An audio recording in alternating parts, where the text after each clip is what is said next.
السلام علیکم، میرے چینل میں خوش آمدید۔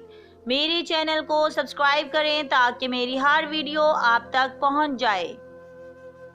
سبحان اللہ۔ حضرت خالد بن ولید رضی اللہ عنہ کے انتقال کی خبر جب مدینہ منورہ پہنچی تو ہر گھر میں کہرام مچ گیا۔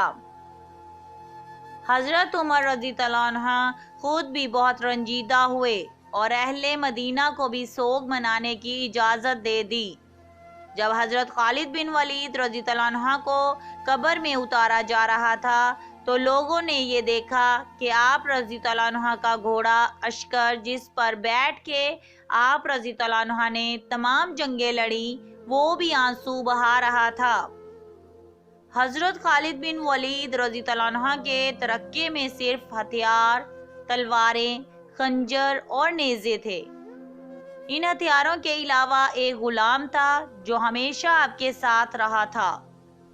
اللہ کی یہ تلوار جس نے دو عظیم سلطنتوں روم اور ایران کے چراغ بجھائے۔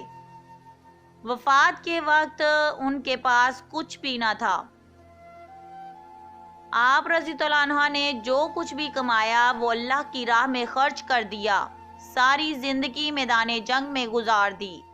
صحابہ رضی اللہ عنہ نے گواہی دی کہ ان کی موجودگی میں ہم نے شام اور عراق میں کوئی بھی جمعہ ایسا نہیں پڑھا جس سے پہلے ہم ایک شہر فتح کر چکے ہوں، یعنی ہر دو جمعوں کے درمیانی دنوں میں ایک شہر ضرور فتح ہوتا تھا۔ بڑے بڑے جلیل القدر صحابہ رضی اللہ عنہ نے حضور صلی اللہ علیہ وآلہ وسلم سے حضرت خالد رضی اللہ عنہ کے روحانی تعلق کی گواہی دی۔ یہ تھی ہماری آج کی سٹوری۔ مجھے امید ہے کہ آپ کو بہت پسند آئی ہوگی۔ پلیز لائک کریں، کمنٹ کریں اور اپنے دوستوں میں زیادہ سے زیادہ شیئر کریں۔ Thank you.